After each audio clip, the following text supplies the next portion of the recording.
Thank you for joining us and welcome to our California Caregiver Resource Center event.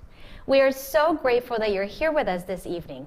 I'm your host, Marta Rañón, Executive Vice President of Southern Caregiver Resource Center in San Diego, California.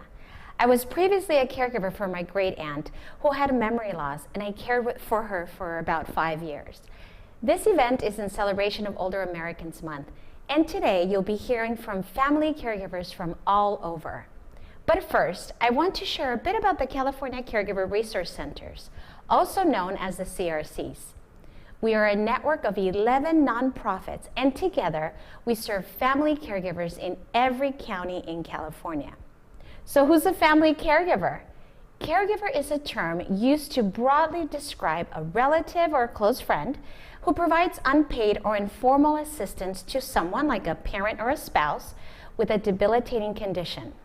In other words, you are a caregiver if you regularly provide tangible and or emotional help to another person and feel responsible for their well-being.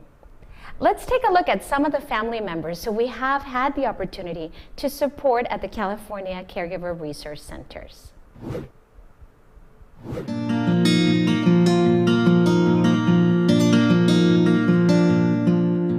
Being a caregiver is hard. I think anybody you ask will tell you that it's difficult. It was really hard for me because I felt like I was trying to convince people that something was wrong. That ended up running my entire life. Initially, I was dealing with finances and decision making and changing diapers, wiping. To me, that was the hardest part, is trying to get him the care he deserved for the diagnosis. And I found somebody that was kind enough to give me CRC's number. This program really does appreciate what kind of work we do and what needs we have. They connect with us, how they talk to us, how they keep seniors and caregivers connected with others. It's been a godsend, it really has. You don't know how much I appreciate them. And all of my questions were answered, all of my problems were solved, and I was given resources and support gravely needed.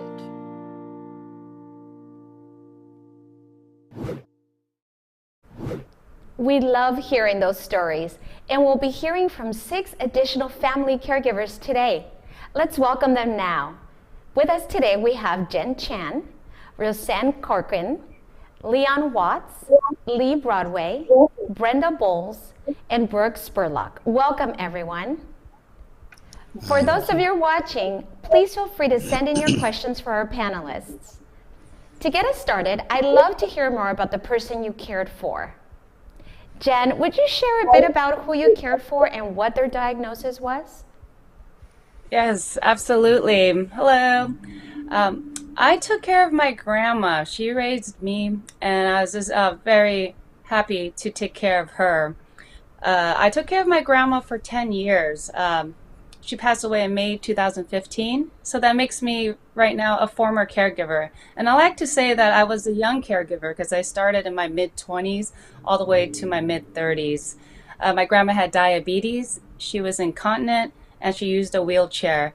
So I dealt with the medication management, I did a lot of diapers, I did the toileting, transferring, and then towards the end, Grandma had hospice care at home. I lived with her, so I was able to fulfill her wish for aging in place and also for her to pass away at home with hospice care.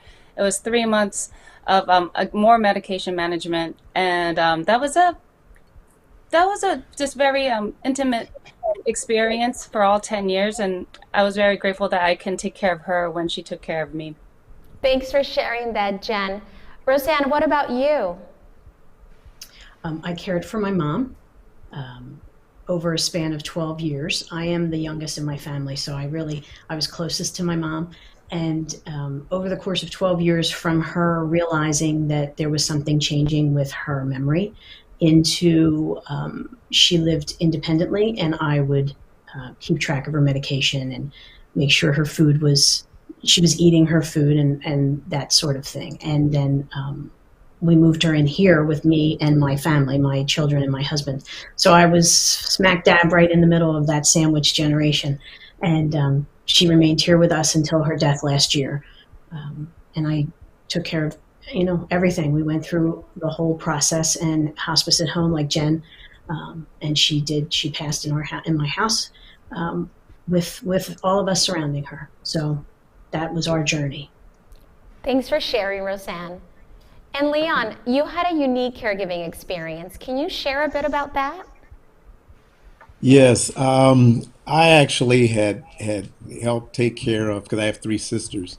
I live here in Los Angeles, and my sisters and my parents were in Chicago. My grandparents were in Texas. So I had many years of traveling to kind of help oversee the care of my grandparents and my parents. And about 11 years ago, one of my clients asked me to take care of her for the rest of her life. And so that started my experience with Marilyn. She had a great sense of humor, and she was more like an aunt than a mom. And I took care of her. Originally, she was at home, and I would drive to Palm Desert every week. I was there 3 days a week for 6 years.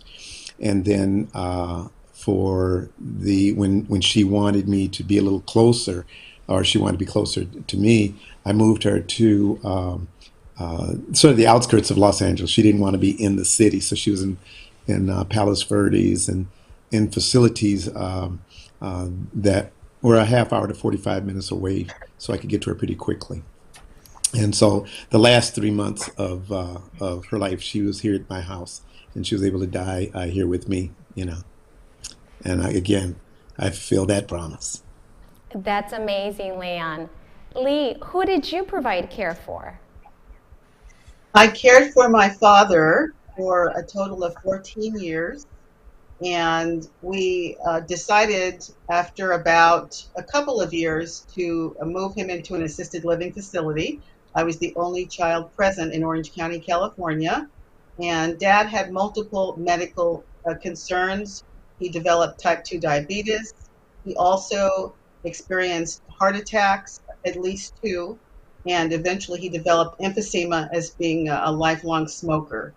And during that season, the last 3 years of his life, I opted to stop working. It was necessary in order to provide the type of care he really needed.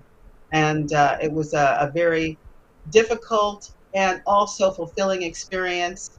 And we know that he died peacefully. I was with him when he passed. I had the privilege of being with my father the night he passed.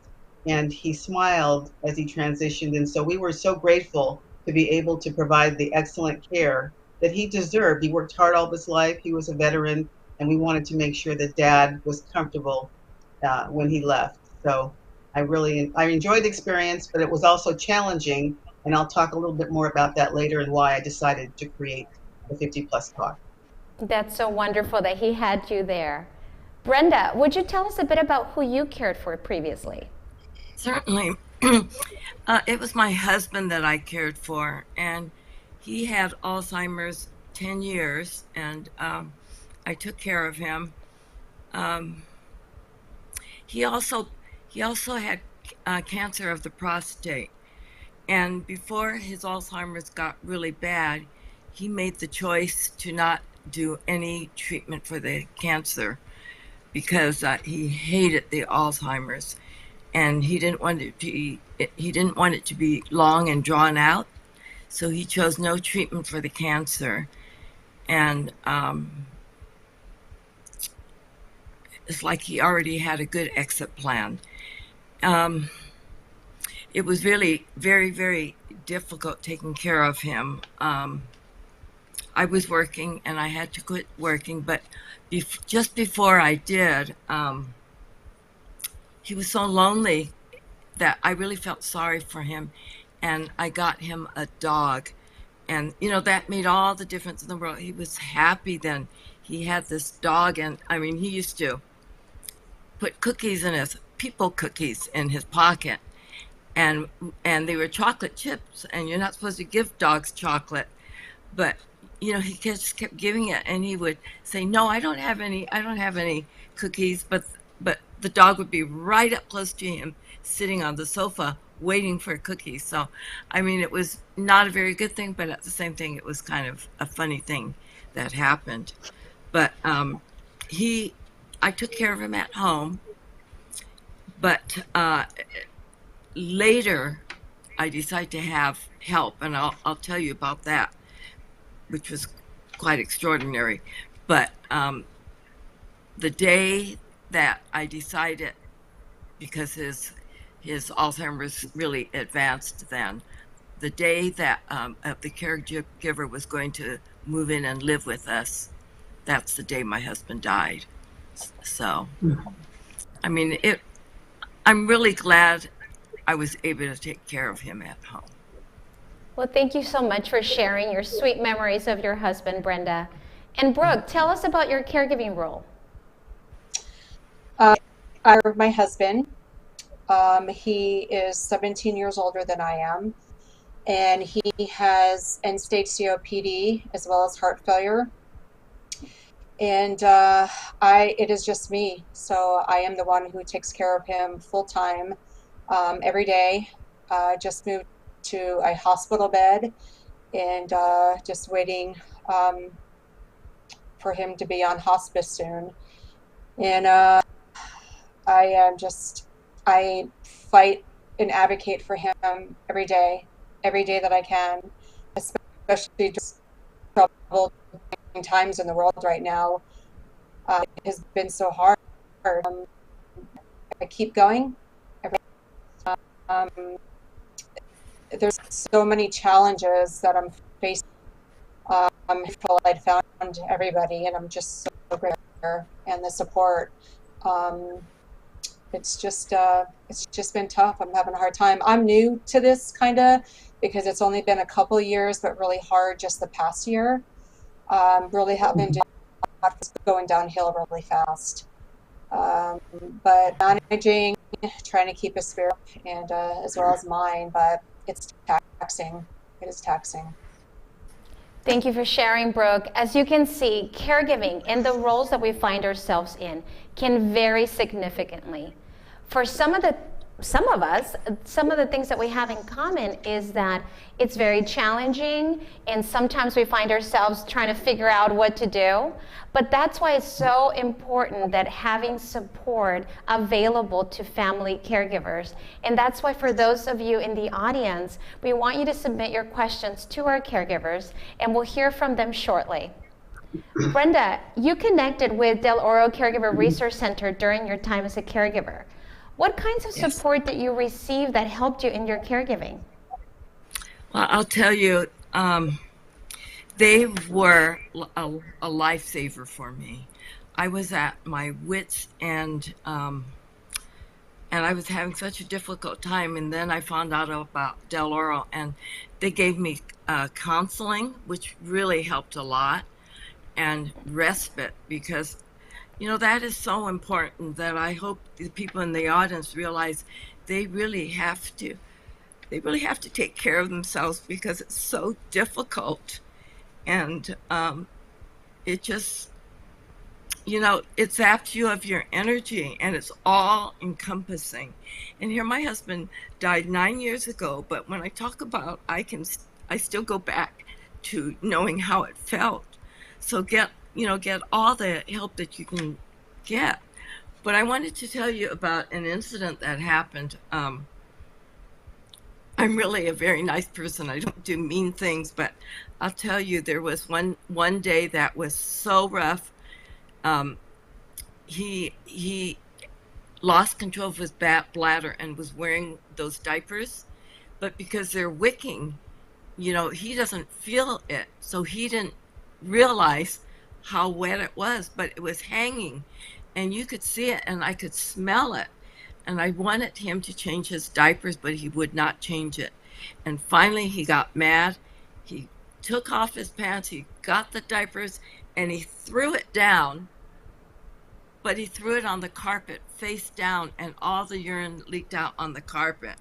And I'll tell you, that is the only time I felt so much like pushing him. I didn't know what to do. I was so frustrated.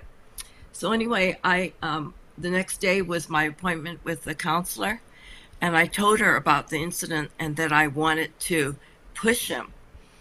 And I want people to know this so that they don't do it. So she told me that she was so glad I did not push him, because had I done so, she would have to have reported me to Child Protective Care, I guess Child and Adult Protective Services.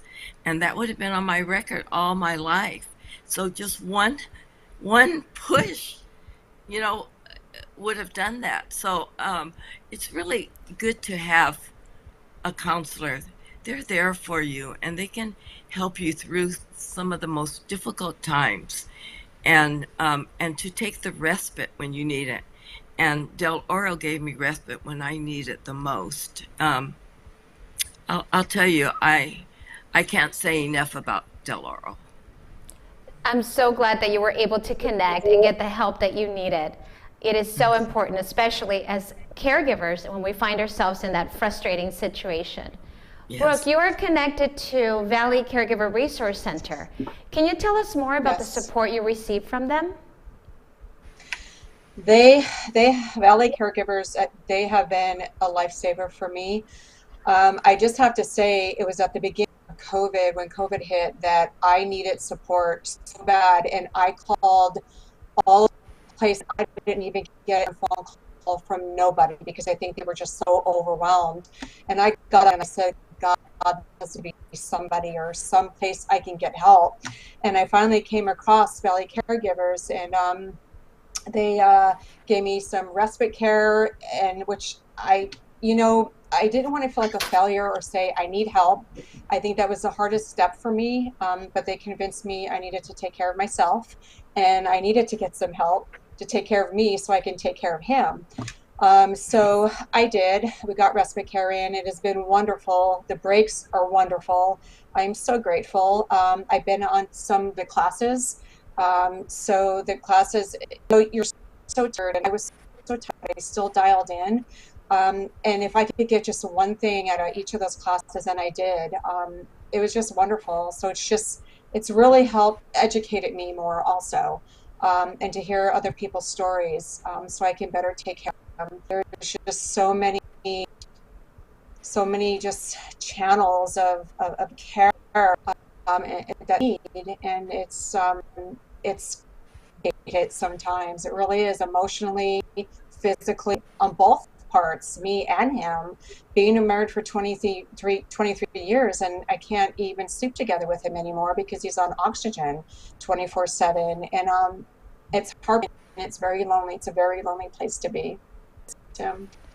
Caregiving is not easy. It is very challenging. So please remember to take care of yourselves, but to ask for help. And we really appreciate all of you sharing these difficult stories.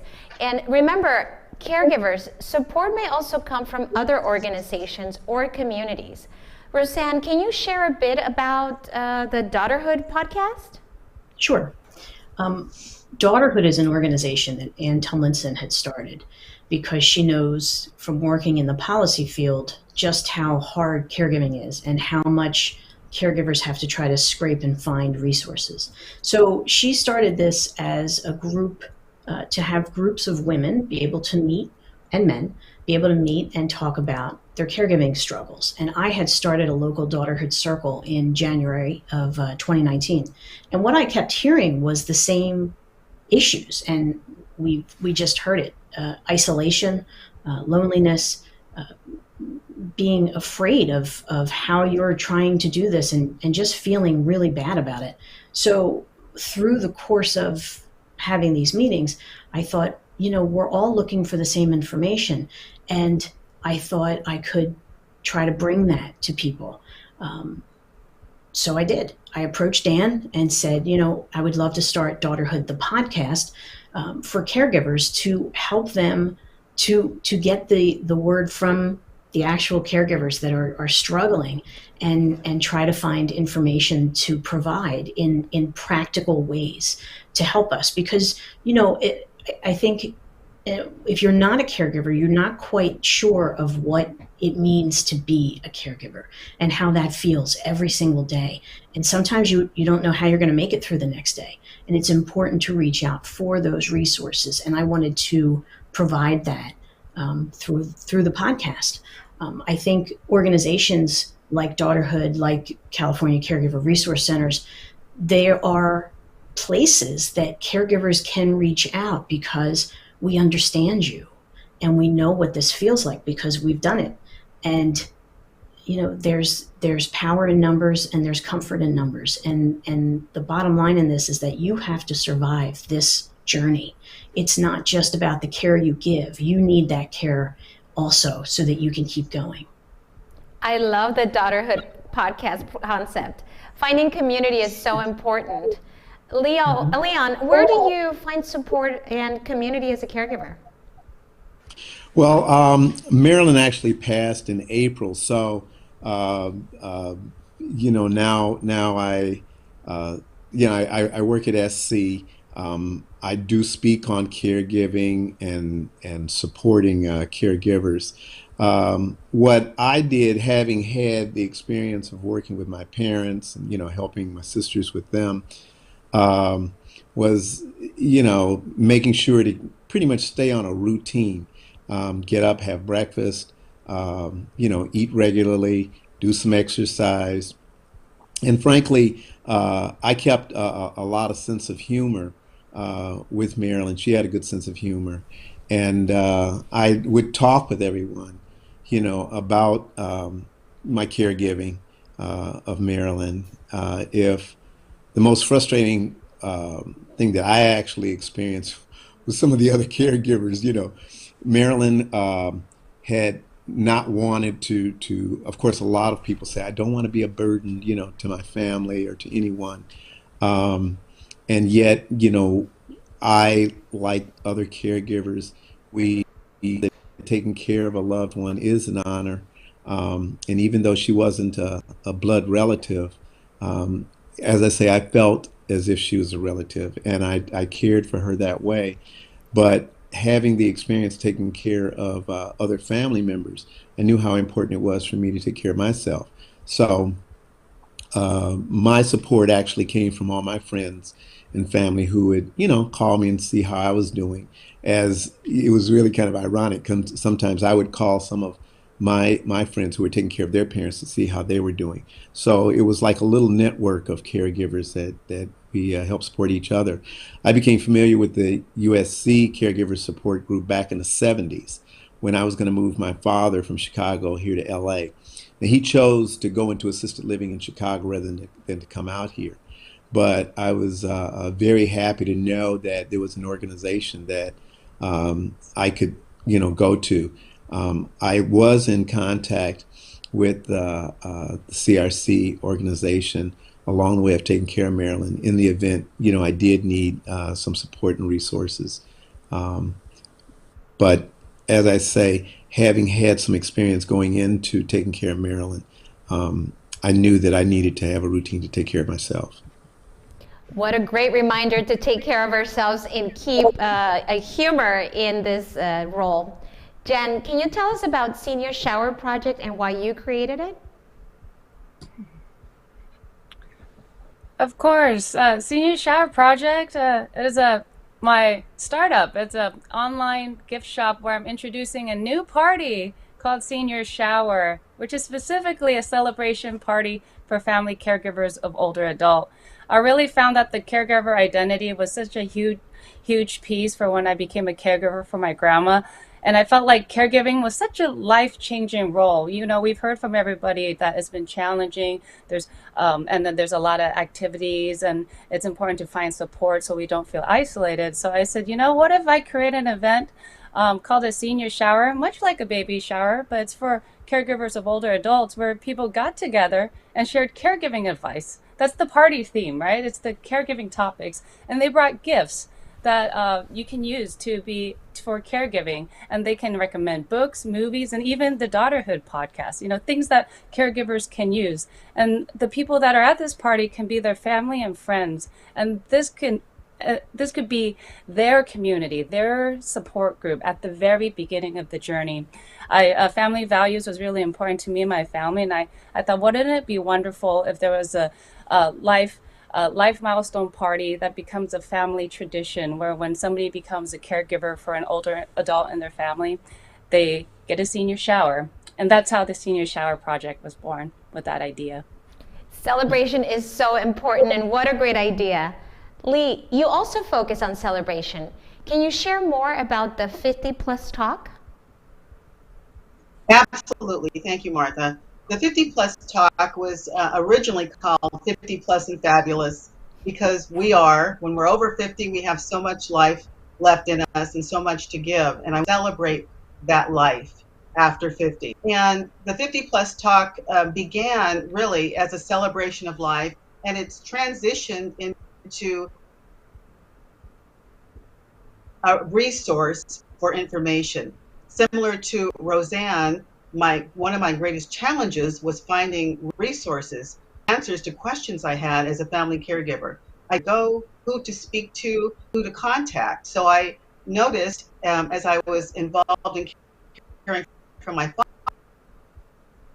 father, information and resources and answers to difficult questions like, where do we find affordable housing? How do we coordinate working and for our loved one? Where do we find home care? How much does it cost? I didn't know a lot of this information, and frankly, most of this information on my feed. So I created Plus Talk. On the macro scale, it's basically a concept that's in development. But what we're going to do is bring these resources and conversations to the general public and make it mainstream.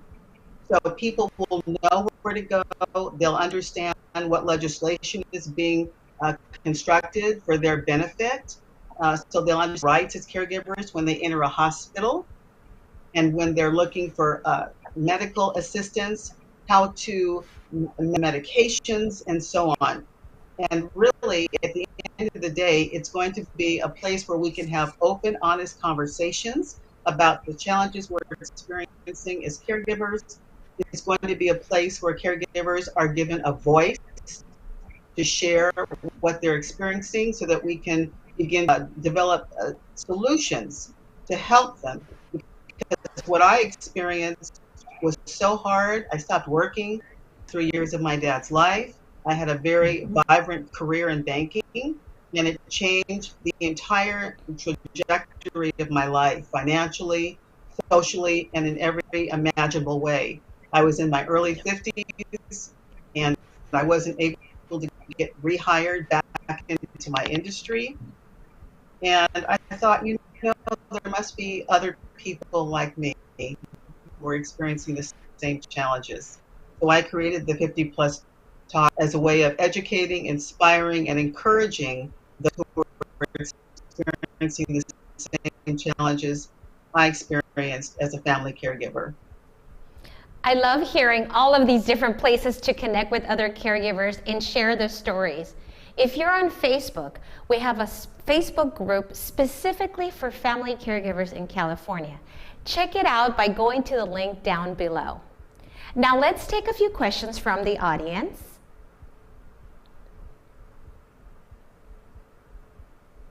So our first question is for Jen. How or where did you learn to care for your grandmother's needs?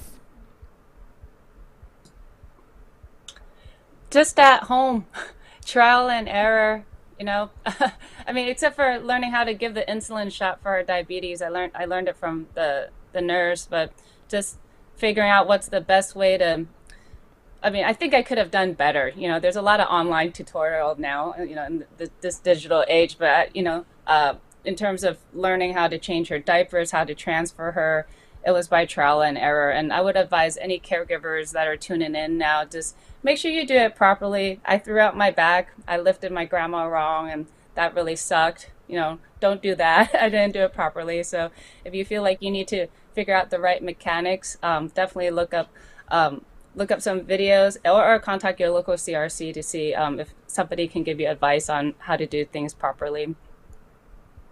Thank you for sharing that. Our next question, Brenda, what has your transition out of caregiving been like? Tell you that the first couple of years, for sure the first year and a half, I was like a zombie. I didn't really realize how exhausted I was. You know, because in caregiving, you just do what you have to do. And I was exhausted, very, very exhausted. But then some friends asked me to go to a party, and I met different people, and I actually, well, to be honest, I thought this is going to be the last. I'm not going to date anymore. I'm not going to ever get married again and all those things. And then I went to a party and I met somebody that wanted to take me out. I wasn't really interested in him, but I thought, well, okay, I'll try it. And, you know, I had forgotten what it felt like to have fun again, because I really lost a lot of joy. I wasn't smiling or anything. And really what it felt like just to be in the company of a man. It's so different. I have a lot of girlfriends, but it's different having a male companion. So when you ask what I transitioned like, I mean, that was fun to go out again, to be with friends and not die just because he died. And I think it's really important to go out and do things. I really appreciate you sharing that. I remember after I took care of my great aunt, I was so involved with her care, you know, 24/7, every day with everything. Yes. And for a couple of years, I did that for a number of years. And I remember that after she died, I didn't know what to do with this newfound information or these new techniques or resources. And so I really felt compelled to connect other people. And I remember talking to others and saying, you know, let me connect you to our local Caregiver Resource Center. And I became kind of an advocate for the organization.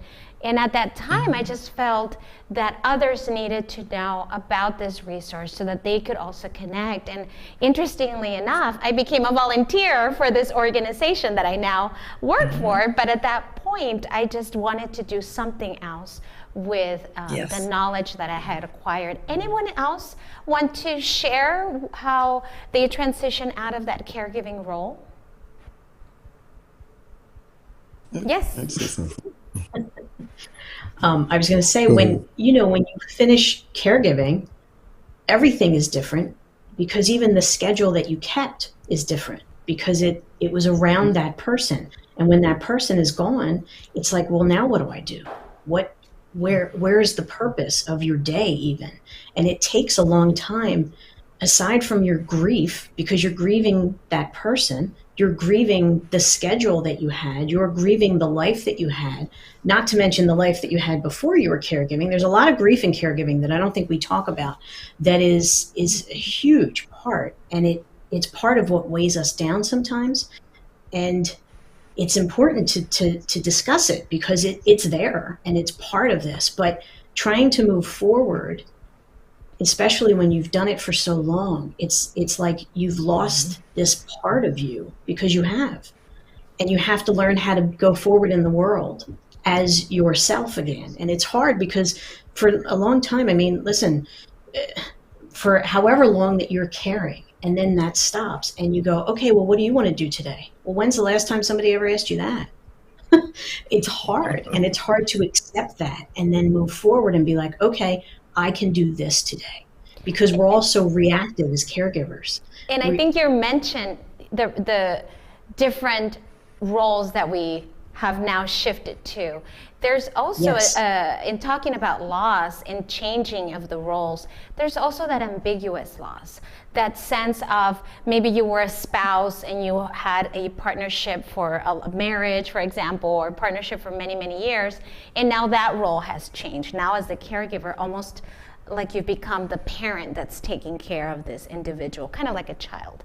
And so there's also the mourning of that relationship. And so what you are saying, which I think is so true, is really changing that perspective, and also the expectation that as the disease progresses, or as the person that you're caring for changes, we also kind of have to change our relationship to that role so that we understand it better and therefore manage it differently. Yep. We Absolutely. have another question. Oh, yes, Jen. I just wanted to mention, after Grandma died, I had a huge identity crisis. Just to everyone's point, like, what am I going to do with all this free time? I called my friends and I told them I have a problem. They asked me what my problem was. I said, I don't know what to do with all this free time. And they laughed at me and they said, you'll figure it out. You will figure it all out. And eventually I did. But I do want to say that the changing of the roles, and then when everything abruptly just disappears and you're grieving, it's really shocking. It's a real feeling. And then over time you'll rediscover your identity again, what your interests are, what you enjoy. I wanted to share that because that there is a shock factor after everything ends. Yep. Do we have another question that we might? Yes. How do you find time for yourself? Maybe Leon, you want to answer this question? Yeah, I was going to say, having helped take care of my parents and grandparents, when Marilyn asked me to take care of her, frankly, having gone to the caregiver support center before I'd even met Marilyn, and learned that there was so much to caregiving. I was fortunate when it came to my parents that I had my sisters. So we all kind of worked together to take care of my parents. But my point is that I decided I had the time when Marilyn first asked me to take care of her to get back into school. So that's what sent me to get my master's in gerontology at SC. And frankly, all the time I was working with her, I was encouraging other friends and family. And it was interesting because, many times I was places and somebody would say, Leon's a caregiver, this lady. And so folks would come to me and ask me, say, I'm going to be retiring soon. I was thinking what I can do. And I'd ask because frankly, in this point in time, a lot of people are caregivers. Baby boomers, are taking care of spouses. Baby boomers are taking care of their parents and their grandparents because people are living longer. And so I suggested to a number of people, once they have done caregiving, is to think about doing it professionally. USC hired me part-time, so you don't have to take on a full-time job, getting involved. But I found that the students really appreciated the stories, the practical information I could give them as they're trying to choose which way to go. Because as we all know, when you're a caregiver, how many different fields you end up covering. You're almost like you're a practical nurse, you're a psychologist, you're a nutritionist, a driver, you're a transportation expert, you're a personal advocate for all these various aspects. I mean, you get into checking out various products, whether they're good or not. Like you say, when it comes to the Depends or whatever the brand is for whatever you're using for the paper goods, there's so much information that you amass while you're doing this work that, frankly, my little secret dream that I'm going to now let everybody know on is I'd like to start a caregivers foundation, because there are a number of people, like Marilyn asked me to take care of her because she didn't have anyone else. But there's so many people who have the money for professional caregivers, and they find that even though you got the money, you're not going to get the kind of care that you're going to get when an individual commits to helping you, So as I say, I've really enjoyed being involved as a gerontologist, taking care of Marilyn, but then having the opportunity to share the information that I've learned and to promote helping other caregivers. I've done a lot of promoting family members on how they could help other family members, because many times people say, well, my sister's taking care of my parents, or my brother's doing this, that, and the other, or they're not doing something, So I could explain many times that some people are just not cut out to be caregivers, or they feel frustrated. They want to help, but they don't know what to do. you know. So this sort of organization and this sort of event that you're having right now is most valuable because people who are caregivers can get the support, but people who are going to be caregivers will know now where they can go to start getting information. And I even tell people that they should, you know, sort of start studying beforehand, because if you're an only child and your parent survives, guess who's going to become a caregiver? Leon, well, congratulations on your master's. What a great example for everyone. Lee, would you like to answer this question as well? How do you take care of yourself after caregiving? It was a difficult transition, and many of the comments I've just listened to, I've experienced, and one of those was just having a completely different identity. For 14 consecutive years, I was the primary family caregiver for my friends were there for a while, but people get on with life. And I was in my early 50s when my dad passed in 2011. So I had literally been out of my career, my field, for about 3 consecutive years. And I really didn't know what I was going to do. I had a very difficult time getting hired. And I must say, I did have a strong church family, a support system. So that was really beneficial. And I would encourage anyone listening to find a support group of some sort, because after caregiving, you really have to reinvent your life and find out, you know, what it is you used to do, what you love to do, and where you're going, which, you know, how you're going to recreate your life at whatever stage of life you're in. And when you're over 50, it's a little more challenging in many aspects. So I would say just take some time, if you have that, maybe just giving yourself a little bit of time to rest, have some respite, learn to get back into the natural flow of life. And for me, that was volunteering. That always gives me purpose and focus. And I was a volunteer at my church before caregiving. That helped recreate a focus for me and put me on a path to healing, restoration, and really understanding how to put my life, you know, back together after 14 years of caregiving. Thank you for sharing, Lee. Restoration, I like that word. Jen, you had something you wanted to add? Oh, I think I mentioned it earlier already. But yeah, just carving out your path, figuring out what to do after caregiving. I see that it's an opportunity. You know, when you're in the thick of it for caregiving, it can be very, very stressful, but just know that there is opportunity along the way, and there's even more opportunity for yourself and self-discovery after caregiving. So maintaining the self-care practice is important so that we can continue to be well during caregiving, and then after that, in order to create new opportunities for ourselves. I think I'll plug in self-care. That's just a great topic. I am for such caregiving. an advocate of self-care. And actually, I hadn't thought about that until you mentioned that. I learned to practice self-care when I was a family caregiver as part of the tools that I was building with the organization that I was reaching out to, which is Southern Caregiver Resource Center.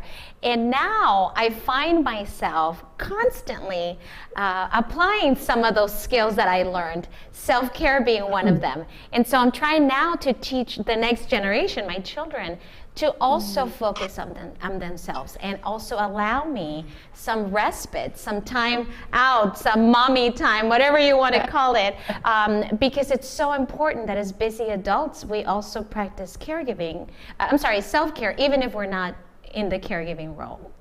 Do we have another question? From a Facebook viewer, great. What was the most useful resource you accessed as a caregiver from the CRCs? And maybe, Brooke, you can help answer this question. Honestly, probably the respite. I needed to start taking care of myself, and I realized it. So it was getting the respite care. I think I've never heard about this type of resource before. I don't think there is enough information out there reaching everybody or reaching the people it should. So I was just so grateful to have them come in just to learn how to take those breaks self and take care of myself. I mean, at first, just go drive to the park down the street and just sit there for 30 minutes because I would feel guilty because I'm there. But then I started to attend all the classes, realized, don't feel guilty. You have to take care of yourself. And I still struggle with it from time to time. I feel guilty leaving, and my husband will still call me and text me when the respite person's here. So it is kind of funny, and I do answer the phone because you never know if something's going on. So just having them be there, or just having somebody you can call at any time, and they'll pick up the phone. It is it's been a life, because I was really at my reaching my end there for a bit.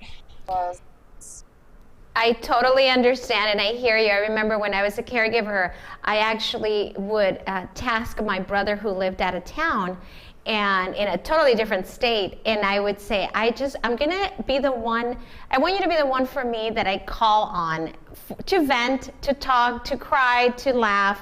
You don't have to fix anything. You don't have to figure things out for me. Just be that conduit so that I can release my emotions. And he was so gracious that he allowed me to do that. And he was that person that I would often call on, literally, when I was having a challenging time. Brenda, would you mind answering also from your experience that same question?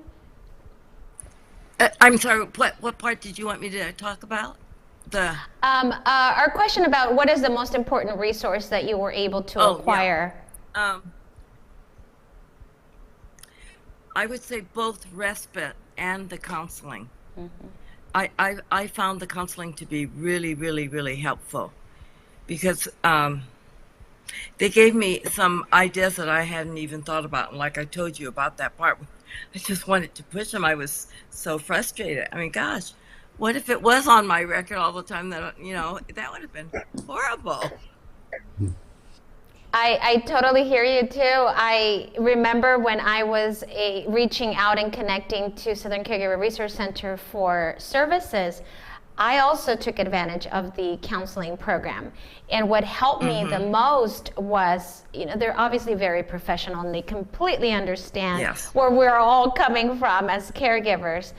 But I remember thinking, and this is very true for a lot of caregivers, my siblings don't help me. My fill in the blank doesn't offer assistance, and you get so frustrated. So I actually learned how to manage those people around me who were not necessarily lining up to offer caregiving support, which is okay. Not everybody, I think it was said earlier, is born to be a caregiver. But talking to someone about it and really dissecting the emotions that I was feeling was very, very helpful. Yes. We also have another question from a Facebook viewer, and it's how do you get others to help you? Sometimes family members won't help, which is exactly what I was just talking about. And maybe, Roseanne, you can help us with this question. Well, I always tell people sometimes you have to look outside of the people that you're used to, and that's okay. With siblings bring their own baggage, and they may have that, you got more toys than I did when I was a kid, and I'm not going to come over today. Whatever. You have to look further than that. So there's groups, there's of course paid caregivers if, in today's world, if you can find them, if they are available, because we're in that shortage right now. But even church groups, neighbors, friends that you wouldn't think would be there to help. We have, again, you have to run through those ideas in your head. Sometimes there are people that are willing to help that you don't realize, and they will step up for you and help out. And there's ways, even if you sat down and listed everybody that you knew and other resources that you could perhaps reach out to. Sometimes that's a help because you can see it in black and white. But asking, and again, with support groups, joining a support group and then networking through that support group, because a caregiver is a caregiver and we want to help each other. So somebody will know, oh, I've heard of this person, or this person helped me. Let me see if they can help you. It's a matter of putting yourself out there. And when you're a caregiver, it's hard to do that because you're exhausted and you're stressed out and you don't know where to turn. But the idea of reaching out to other people is the key. It's the help that you need that you don't realize you need until you're in it. That's Absolutely. I used to have a colleague who would say, "You don't know what you don't know," and it's so true. It's not until you're in it, and as you are meeting other caregivers, and as you're going to counseling classes, counseling sessions, or other support groups, that you learn what else is out there for you. Somebody had a question. Yes, I did. Brenda. And it's funny because I found out sometimes the people that you're closest to, I'm not talking about family, I'm talking about friends, girlfriends, and things like that. A lot of times I found the people that you thought would be the most helpful are not the ones. And sometimes the people that maybe you think of as your B friends or C friends, they're the ones who are there for you. So it's funny, you don't know where your help is going to come from. And it's okay. And it's okay if you reach out to someone and they are honest enough to say, you know what, I can't do that. It's okay. We can go beyond that and ask someone else and connect with other organizations, other community groups, other caregivers as well. Do we have one more question? Okay. How to provide remote caregiving for someone living far away, like in another country, who has started showing warning signs of dementia? So, yes, Leon. I found that, you can now get cameras that you can put in the room or in the home. Because when I first started taking care of Marilyn, I was 2.5 hours away. I was here in LA and she was in Palm Desert, and there were some caregivers that were there. And so I had a camera in the living room right by the television, so that while she was watching television, the caregiver was there. I could sort of look in. Marilyn knew the camera was there. Many times the caregivers didn't, and that was a little weird because I'd see them not doing some things they should be doing, and didn't want to call and scold them, But I highly recommend that folks look into the idea of a camera. Just like when you have a baby, and you have the camera in the baby's room, so you can just sort of look in on them. I got that idea from a friend of mine who traveled around the country, and his mother was in her 90s, and she was in New York with caregivers, and so he had cameras all around the house, so he could always kind of look in on his mom. For me, it was really helpful because, I could just look at my phone. I didn't have to go into the room to always see how Marilyn was doing. I could check on her, through the camera that was in there. And I think that gives the caregivers who can't physically be there all the time, or because they're in another state, not at all, a way of them being involved, looking in on them. I remember someone once asking me, they had a camera in their house, and they said, listen, I have to go to the restroom. Can you watch her for me, while I go to the restroom? And I was able to look at the camera and I could call. So that's something I think needs to be researched a little bit more, is using cameras to sort of look in on folks or monitor how they're doing. I gotta say, Leon, and for all the caregivers out there are so many bits of technology out there available for family caregivers.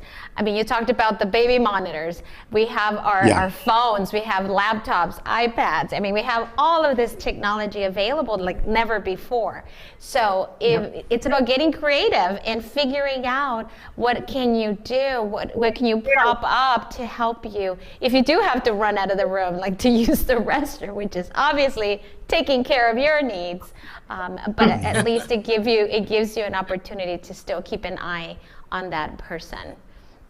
Do we have another question? How do you go about finding a caregiver to come to the house?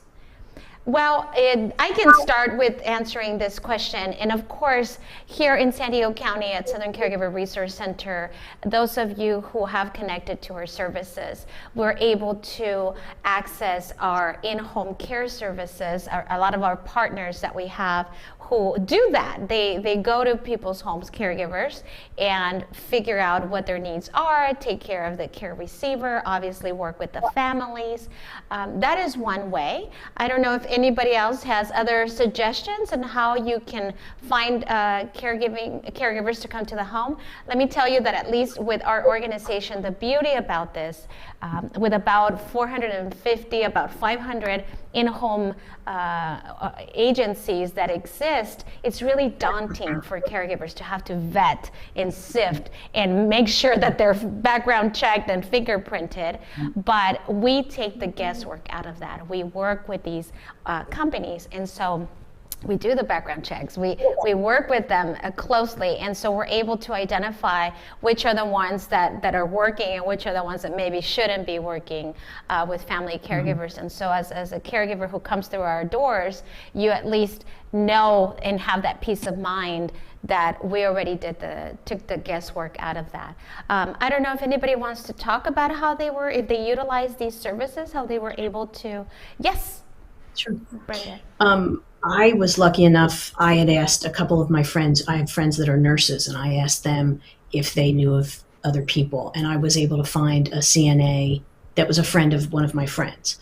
I've heard other people have some good luck going through a nursing program where the nurses need to get hours, and they are looking to sit with people and to take care of people as in a caregiver role. So I've heard people find students that will do that.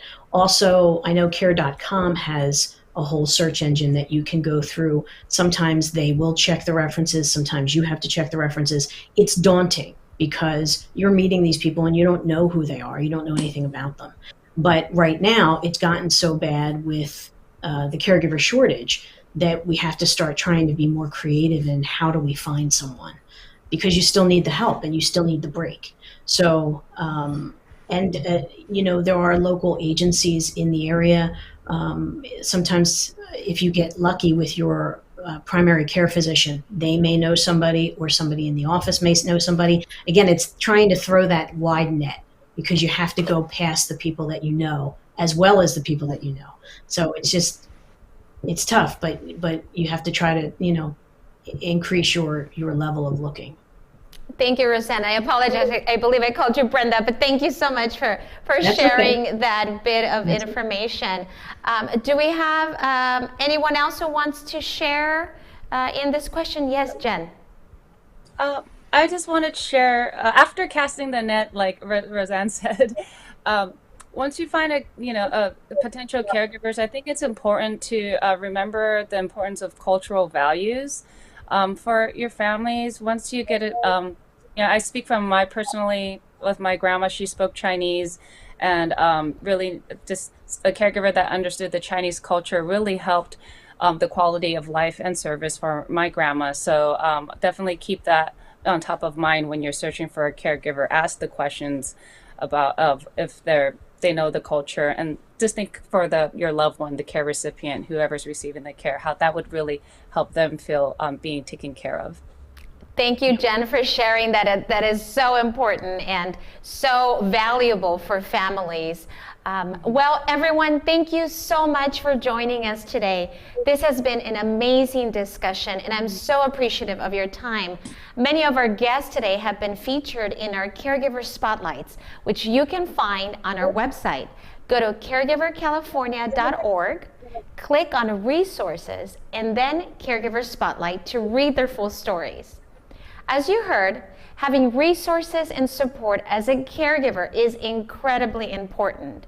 In order to be able to continue and provide these crucial services and resources, we need your help. Reaching out to your local representatives and participating in our advocacy efforts can make a huge difference. You can learn more at our website, caregivercalifornia.org/advocacy. And of course, if you're a family caregiver in California, please connect with your local CRC by going to caregivercalifornia.org. Have a great evening. Thank you for watching.